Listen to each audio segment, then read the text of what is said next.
各位线上的同修，大家晚安，大家好，感恩大家来参加线上读书会。今天晚上我们读书会的主题是教无定法，贵在得法。这句话把它乍听起来呢，有点深奥啊，其实也不难理解的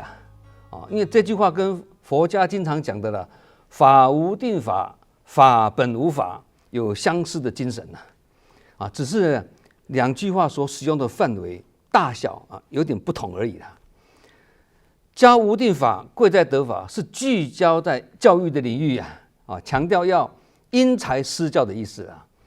那这句话不只对教学的人而讲哦，对学习的人也同样适用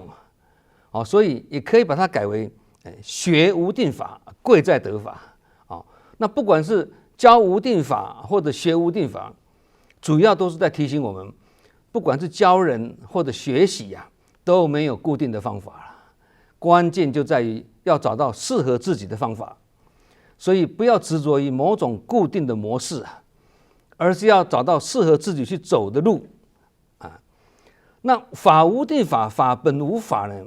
那这个是用在更广泛的这个范围适用于各种情境强调用法要因时因地因人而变也就是强调用法不能墨守成规，一成不变不可以死板板的要根据现况或者情境呢去灵活运用因此呢，教无定法或学无定法或者法无定法，这几句话的共通点都是在强调法的灵活性跟得法的重要性例如学佛多年却常常起退转心或动不动就感觉自己被伤害或很容易对号入座而自寻烦恼或已经在学正信佛法了却一直跟鬼神扯不清等等这些都叫做不得法跟贵在得法刚好是相反的那跟这个道理相似的句子也很多例如道不变，术万变艺术的术意思是说道理是固定不变的真理是不变的但达到真理的那个方向跟所用的方法就是术万变实践的方法可以多变还有一句变则通，通则久意思是说懂得变通才能够通畅那通畅那自然就能够顺顺利利长长久久嘛所以才说通则久嘛那这就好像之前我们读书会有一集主题所讲的这个懂得转弯路才会好走道理是一样的啦。还有一理通万理通那这句话跟前面几句也是文辞虽异其意相通意思都是说能掌握或透彻一个道理就能够举一反三，闻一知十，甚至呢一闻千悟那这样就是一个道理通，则万法皆通也就是我们所讲的一经通，万经通三藏12部经不必每一部经都精通啦，只要一经通，那就万经通了啦。那以上这些句子呢，都是在告诉我们一个道理：千万不要满天是金条要抓却没半条而是要满天是金条重点一两条也就是要抓重点的意思啦千万不要养的没有去抓没养的地方抓到皮破血流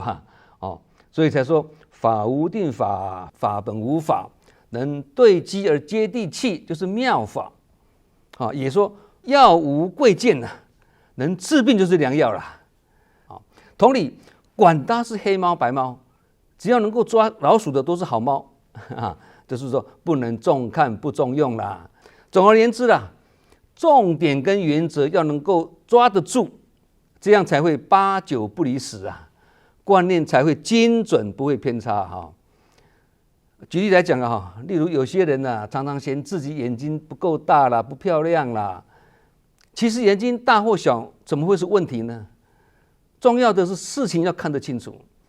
要能够看清事情的真相跟实相这个才是重点，不是吗？眼睛很大，但是常常看事情看走眼，看不准，或者该看的没看，不该看的看一大堆，那这样眼睛大有什么用呢？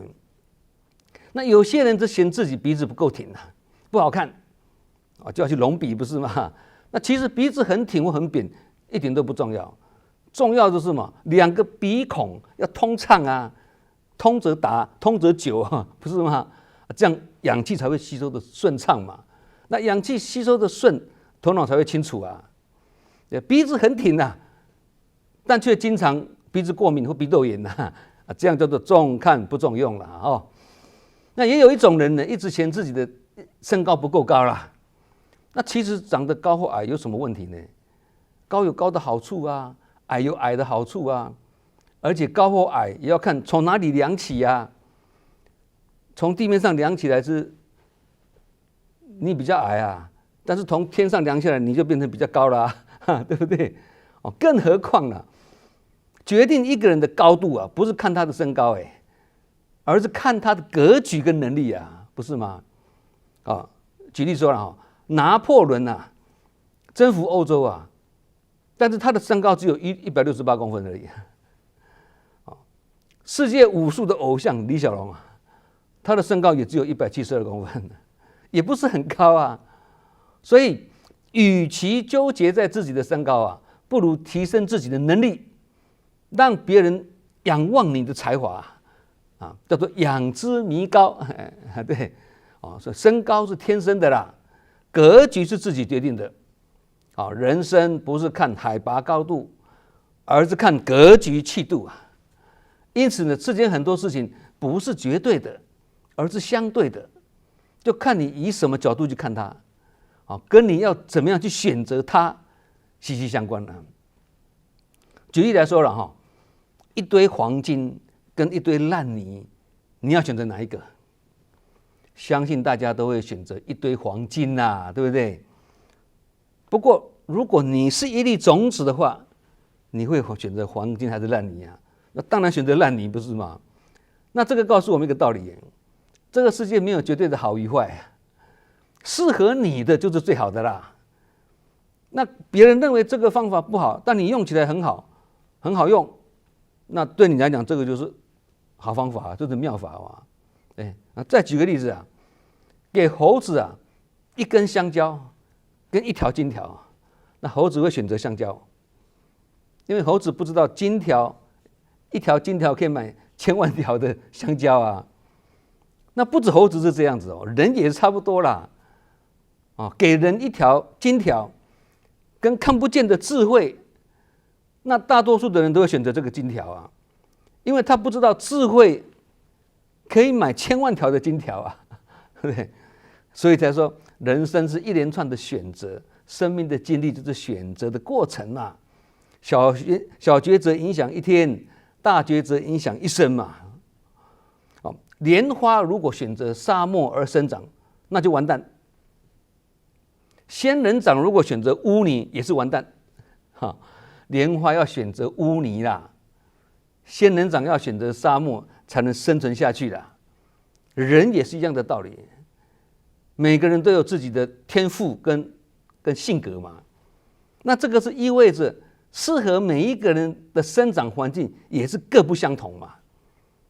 如果一个人被强迫处在跟自己特质很不相符的环境当中那么就很难发挥他的潜力的甚至可能遭遇挫折跟压力说人并非生长在一成不变的环境里我们都不是生长在一成不变的环境里，而是充满着变数跟选择但是与植物不同的是什么？我们人有智慧去懂得选择也可以通过学习去改变或适应嘛，去改善自己的生存环境环境不能改变，那就改变我们心境嘛这个是人有这样的智慧那这个也告诉我们一个道理啦，人生的许多成败不在于外在环境的优劣，而在于自己内在的这个信念是不是选对位置如果位置或环境无法选择，那就要靠自己去转进跟转念的功夫啊，靠这个功夫啊，哦，那你要去以心转境，也是要透过不断的学习呀，学习什么？让自己心中有法嘛，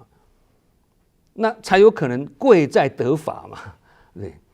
那得法就是有法度啊，不得法就无法度啊，无法给你度啊，所以观念要先理清楚啊。例如啦，命运也没有好坏之分嘛，这个我们已经有讲过了哈。但是念头有好坏之分哦，对，心念如果是正啊，则智者运命啊，操纵命运啊；心念不正，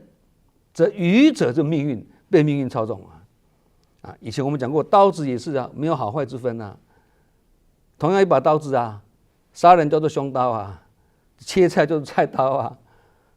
所以刀子也没有好坏的分别啊，是看用的人是什么使用它。同理呀，毒蛇的毒液会毒死人，不是吗？但科学家把它制作成什么？抗蛇毒的血清啊，打到人体里面呢，产生抗体啊，这个就是以毒攻毒的原理嘛。那以上所举的这些例子呢，就是贵在得法啦的最佳印证了。得法就好办，不得法就很难办了，因为都是在强调什么灵活运用方法来解决问题啊。那不管是教学也好啦，学习也好，做事也好，解决问题也好等等，都没有固定的模式啊，而是要找到适合自己使用的方法。自己适用的就是对机啦，一对机，方法变成妙法。再举例来讲啊，一斤的米啦，糕饼店老板会把它拿去做糕饼啦，那酒厂的老板会把它拿去酿酒啦，那乞丐会把它当作救命的一顿饭啦。然而不管怎么用啦，米还是那一斤的米啦，同样是那一斤的米啦，但是用法各有不同啊，这也是用法之妙啦。那这个告诉我们一个道理啊，看待自己的方式决定了自己的价值哦。所以千万不要说，哎呀，我老了啦，不重用啦，不要说老不重用，要说老有所用，不要说我老了没有用啊，我老啊不好啊啦，不要这样子讲，而是要讲什么？换个方式继续用，虽然老了，但是还可以继续用，换个方式用而已哈。年纪大了不代表是退场哦，而是升级耶。从以前的冲第一线，升级到现在是旁观者清，是一个指点迷津的人呐。从以前是拼命做事的人呐，拼命三郎啊，升级到现在是什么？懂得做对事的人呐。所以从今天开始，不要再说我老了啦，没有用了啦。我们要说我不老，我只是年纪大一点而已啊。我常常这样子讲我自己的，我不老，我是年纪大一点而已，甚至还老当益壮啊！这是因为人老心不老了。甚至有人说，我虽然老了，可是我这把年纪刚好派上用场啊！我对这句话是特别有感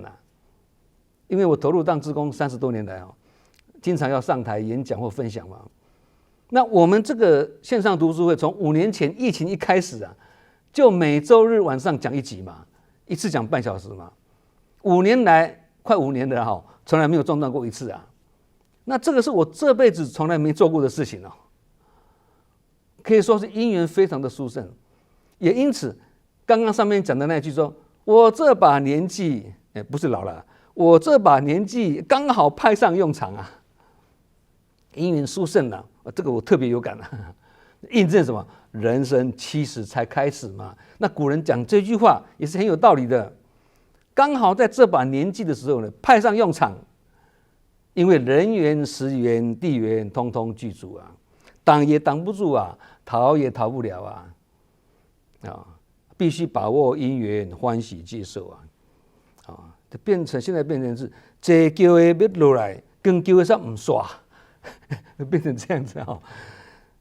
那我本来是讲说，哎呀，有缘就直播啦，无缘就停播啦，结果现在就没办法了这叫要落来，更叫我们刷虽然每周一次呢会比较忙碌一点但忙得很欢喜，忙得很感恩，尤其把它当作学习就不会感觉很累如果把每周一次的这个线上读书会当做一项工作因为播是播30分钟啦，但是准备是几十个钟头啦，如果把它当做工作，那就麻烦了啦，就会身忙心也忙，身累心也累啊。相反的，把它当做学习而教学相长那就是什么？贵在得法，从中得到法益这样就有法喜那有这样的心念呢，就会乐此不疲越做越欢喜讲来讲去都是这个心在作怪啦得法自然有法喜，有法喜的话，再怎么累也是身累心不累那这样这个就是力量的泉源所以说呢，学习从来不是一条路走到底而是各走各的路各过各的河只要能够走得通过得去，那都是好方法。那其实每个人领悟道理的方式是各不相同有人喜欢从读书中得到知识嘛，喜欢读书有人喜欢从实践中呢去启发智慧有人喜欢反复练习有人喜欢凭直觉去领悟有人喜欢安静思考有人喜欢讨论交流有人喜欢读万卷书有人喜欢行万里路哪一个方式都好。或者有些人呢喜欢参加活动，不喜欢文法有些人很喜欢听经闻法，可是呢不喜欢参加活动人各有志所以我们都要照着适合自己的方法去走，也都可以走出自己的微妙法。那这个学习的过程就叫做学无定法不是死板板固定不变的。佛家有一句话叫做方便有多门，归元无二路意思是说，虽然用的是各种不同的方便法，但各种不同的方便法都离不开同一个真实的道理虽然每个人用的方法跟工具不一样，有的人骑脚踏车，有的人开车，有的人搭巴士，有的人走路，但最后全部到达同一个目标这叫什么？殊途同归即使种种不同的方便法，然而每一个方便法还是要蕴藏着相同的真理那方法中如果蕴藏的真理，这叫做真实法这是唯一一条真实之路所以才会说归元无二路嘛将一把盐放入一杯水里面这杯水肯定是不能喝的太咸了嘛，对不对？但如果把这一把盐放入湖水里面，湖水一点也不受影响嘛，是吗？其实人生的无常跟悲苦，就像这一把盐它的咸淡呢咸或淡呢，是取决于盛它的这个容器容器越大就越不咸容器越小，像杯子一样，那就很咸的啦这个告诉我们一个道理老是抱怨的人不是人跟事很糟或很麻烦，而是自己的心胸太狭小了啦。你心中很狭小嘛，什么事都看不开所以才烦恼一大堆因为呢，心大则事小，心小则事大登泰山而小天下，不是就这个道理吗？站在制高点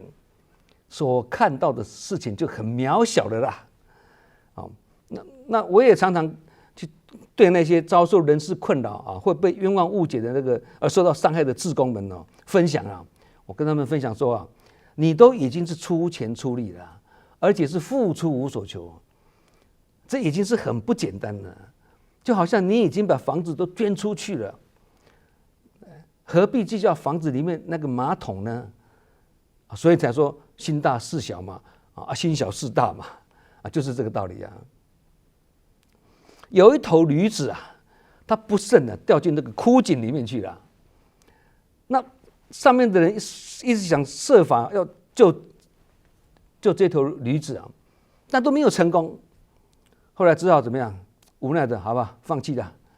就就地掩埋了，要把它埋了。那驴子悲声哀叫这个时候呢，泥土一铲一铲的从上面落下的时候呢，这一头驴子却出乎意料的安静。他努力，那个土一直倒下来嘛，对不对？他努力呢，把背上的泥土把它抖掉，抖掉，然后把泥土踩在他的脚下，让自己呢登高一点呐，就这样的，这头驴子呢，随着泥土的抖落而不断的升高身上的土变成放在下面的，用脚踩嘛，越踩越高嘛，最后在众人的惊奇声中呢，这头驴子呢走出枯井了。这个告诉我们一个道理啊，生命中的关键时刻，能救你的只有你自己。当然靠别人就很重要了，但是靠你自己是更重要。同理，人到老年最大的依靠也是要靠自己哦。驴子掉进枯井，应该也是完了，我没救了。但是他懂得自救，所以救了自己啊。好，总结一句话就是说，要做智慧的选择，就要努力学习成为智慧之人呐。因为智慧之人必然也是得法或得道之人呐。有心中有法，心中有道嘛，不是吗？而要成为得道或得法的智者，就必须具备下面4个条件：第一，厚德载物啊；第二，知所进退；第三，低调行事；第四，见微知著啊。第一个呢，厚德载物就是形容厚德嘛，就品德好像大地一样啊，可以容纳百川万物啊。这个是指道德高尚的人可以承担重大的任务跟使命，也可以说命中有大福报的人才能去承载这样的福啦，才能够享受这样的福啦。其实财富、权力、名望、头衔等等，虽然都算是自己的福报，但却也都是压着自己的物哦。厚德载物这个物啊，都是压着自己身上的物哦。要自己问自己，我承载得起吗？我要靠什么承载这些福呢？承载这些物呢？靠德行。所以孔子说嘛，德薄而位尊呐，智小而谋大，力小而任重，险不及夷呀。意思就是说，道德浅薄而地位却很崇高哦，智慧不足却想去做那种大事情，那力量微弱却想担当重任这样的人呢，就是自不量力了那不但不能胜任了，而且很可能会拖垮自己或拖累自己了。所以才说德不配位，必有灾殃，不是吗？这个就是厚德载物的道理了好，第二个，知所进退，意思就是说，识时务者为俊杰，知进退者为英雄。把它广义解释，就是说，对人或对事情的清楚的区别，不管是好坏、对错、善恶、虚实等等，或者轻重缓急、本末始终的这个取舍，刚刚前面讲那个选择啊，都可以讲是知所进退嘛。不在其位，不谋其政也是一种知所进退。做事严守分际，不去和稀泥也是一种知所进退嘛。同理工作传承给年轻人的，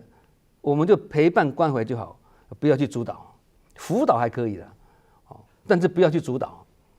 如果放不下或做不到，不但自己辛苦，也给别人困扰啦，这样就很不好嘛。阶段性任务完成了，我们就要学习功成身退，急流勇退这个也是进取的智慧所以老子也说了嘛，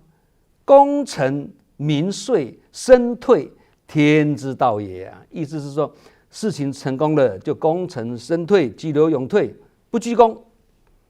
也就是说，碰到承担就上碰到荣誉就让，这个是了不起的功夫好，第三个，行事低调这个是指什么？做事高调但是做人低调虽然表面上是低调在处理事情，可是他还是可以积极进行呢。这是做事的妙法。低调处理不是不管事不做事哦，不是我低调到都不管事情的，不是这样子哦，而是不露痕迹，不费周章。虽然努力在做事情，但是心态上是保持很低调的。老子又说一句话：“君子慎德而容貌若愚啊。”意思是说，君子拥有很高的德行跟智慧慎德啊。而容貌若愚，就是说在外表上呢，这显得好像看起来好像笨笨无能的样子啊。这个不是真的傻呢，而是装傻呢。也就是一般人所说的什么大智若愚啊。大智若愚的人不是故意装糊涂哦，而是将锋芒收敛起来。叫做真人不露相啊，露相非真人啊。这就是韬光养晦的涵养啊。其实聪明才智可以透过学习去启发，但是要学习大智若愚，这个就不简单了。看起来傻傻的、笨笨的，他是很高智慧的人呢。那低调的人呢，拥有深广的智慧，而且深藏不露啊。他的修养告诉他，没有必要去炫耀自己啦，因为他很清楚。低调不会掩盖一个人的才华，你放心啦，反而让他光而不耀啊，有光芒，但是不会让人家刺眼，这个厉害。也因为很低调呢，让他的智慧更加的成熟啊。所以有办法、有真本事的人呢，往往是最沉得住气，不喜欢张扬的啊。这个是讲行事低调哈。好，第4个，见微知著啊。这4个字是出自《易经》的，意思就是说，看到微小的苗头，就知道可能会发生什么变化了。也就是从不显眼的小事，去看出隐藏的大道理跟未来的方向。就从小地方看另外一个地方，但是这个是智者跟得道者的人格特质啊。那正言上人跟一般的高僧大德就是这样嘛。现在是资讯爆炸的时代啊。尤其最夯的 AI 人工智慧是无所不知、无所不能的，太厉害了。那在这样变化迅速的时代里面，见微知著啊，比以往都来得重要哦。人生在世最怕的不是找不到答案，而是看不到征兆。所以见微知著在告诉我们，看起来是无声无影啊，其实是有迹可循的哦。所以一个人如果可以做到见微知著，就能预先发现问题并解决问题，也能提前看到时机并做好充分的准备。也就是说，他能够在灾祸跟无常未发生之前呢，就看到苗头了，预知而预先防范了，防微杜渐这就是先知先觉嘛。所以不管是教无定法或学无定法，都是属于法无定法，法本无法，最终强调的都是要贵在得法啦。得法就得智慧啦，有智慧就能够把方法变成妙法，把无用变成妙用这样就是我们常讲的触类旁通啊。以佛法来讲，就是闻一知十，一闻千悟啊。所以不必去执着或担心说，哎呀，哪一个道理还不懂啦，或哪一本经文还没有去修炼啦。放心，方便有多门，不管你从哪一个门进去，最后都能一窥佛法的真理大纲了。那这个道理非常微妙哦，也可以说是无上甚深微妙法了。好，我们今晚读书会教无定法，贵在得法，就讲到这里。感恩大家的聆听，祝福大家法喜充满，福慧双修。我们下周同一时间再见。